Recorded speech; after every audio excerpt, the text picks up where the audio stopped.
Hey, what's up? Ian here, and this is the SONCIE MEORY SA500 portable dongle DAC amplifier.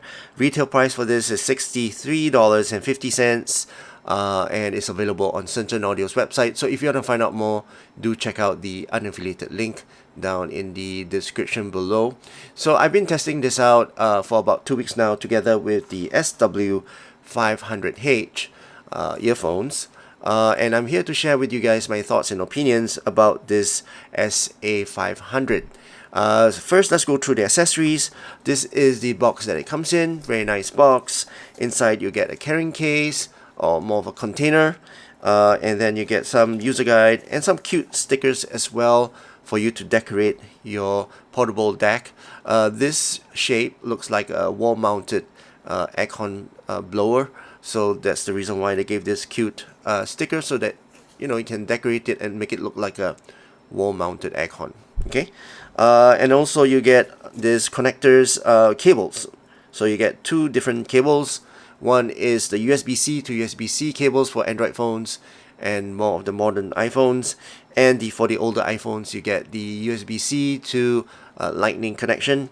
And then you get this adapter here for the older PCs, USB-C to USB-A. Okay, so that's the accessories. Now let's go through the dongle DAC itself. So this dongle DAC, it comes with USB input here.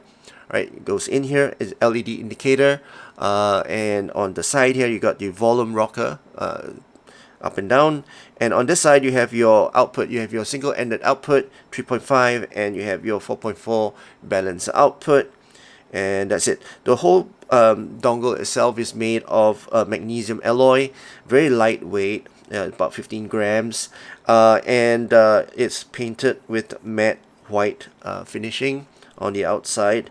Looks very nice and elegant. Okay, now let's talk about the internal specifications for this.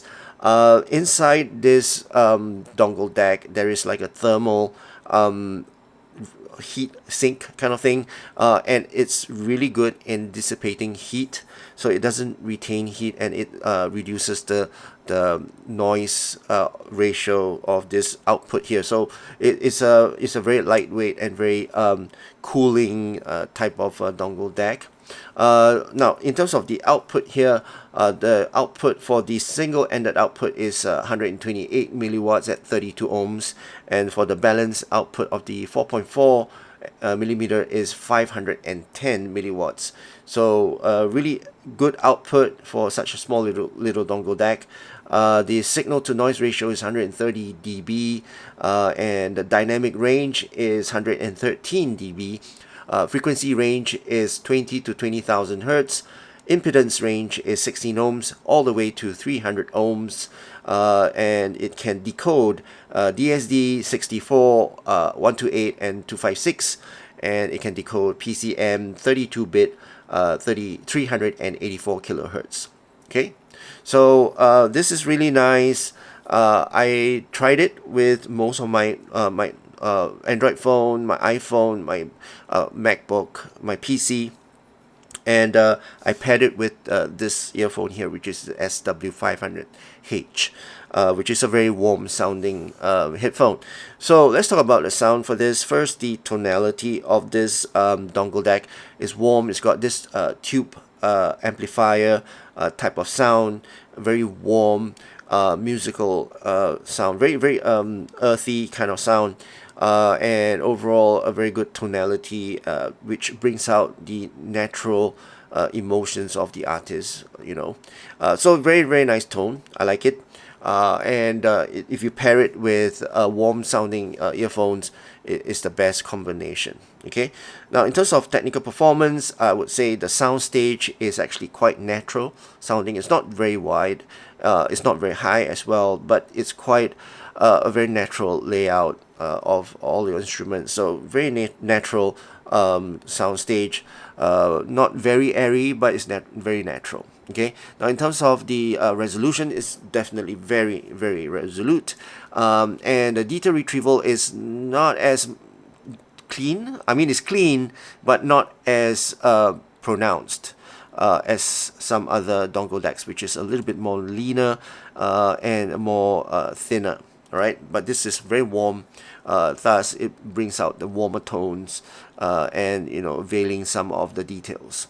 Now, in terms of sound signature, I would say the overall sound signature is more of a bass heavy, bass heavy kind of tone and timbre and sound signature.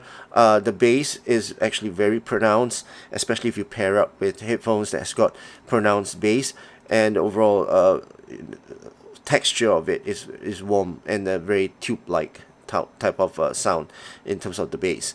The mids are recessed, and I can hear that it's actually kind of veiled by the bass, but it's still clean and clear. All right, it's clear, especially for vocals. Right, they don't really stand out, but they sound very clean and clear. But they've got this very warm and very tube-like sound, so very natural and warm tone. Now, the treble is actually very smooth and non-fatiguing, and overall a very pleasant and smooth treble. So overall, a very smooth listening session on this SA500. This is actually more suitable for casual listeners, and if you want something more tube-like sound, warm, you don't really care about the overall resolution or the details, then this is actually very good for that type of genre music, like pop songs, R&B, and electronic music. They sound really good on this. Okay, so for $63, this is very nice. It's lightweight. It does not put too much weight to your pocket, right? If you're carrying this around, it's portable, right? So yeah, it's very good for those casual listeners. Now let's compare it with some other dongle DACs that I have right here. Let's first compare with the Colorfly, the M1P. So this Colorfly is very heavy. It's made of aluminum, and I can tell that it's almost double the weight. Now, in terms of price, it's also double the price. Tone and timbre, they are quite similar, but I would say the Colorfly would have a bit more deeper and more rich, warm sound as compared to this SA500, but the price is also double as well. So you might want to compare the price to performance ratio. So this would win for me if you ask me. But overall, I would say both of them sound quite similar. Now compare it with the Dunu. This Dunu is a little bit lighter, right? But it's still warm. It's more towards the balance tone and timbre.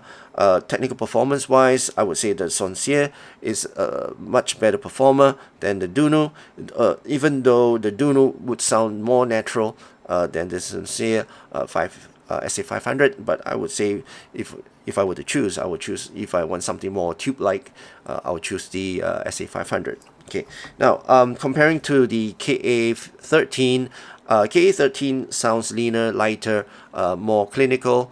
Both of them are very different, so it depends on your listening preference.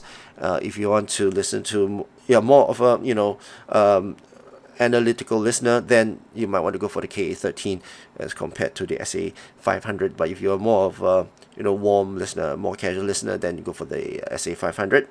And then last but not least is the EPZ. This is the TP35. So this one would sound a little bit more balanced as well, quite similar to the Dunu, but I would say this is not as resolute as the SA500. But both are actually pretty good. Price point wise, this is almost double, or I think maybe it's the same price. I don't know. Got to check. But this one, I would say, is a little bit better than the TP35. Okay, in terms of the overall performance. Right. So that's my overall comparison with the other dongle DACs, and that also concludes my overall review of this SA500. All right. So I hope you guys enjoyed watching this review. If you did, please give this video a thumbs up, and also please don't forget to subscribe to my channel. I hope you guys have a great day ahead, and I'll see you again in my next video. Cheers.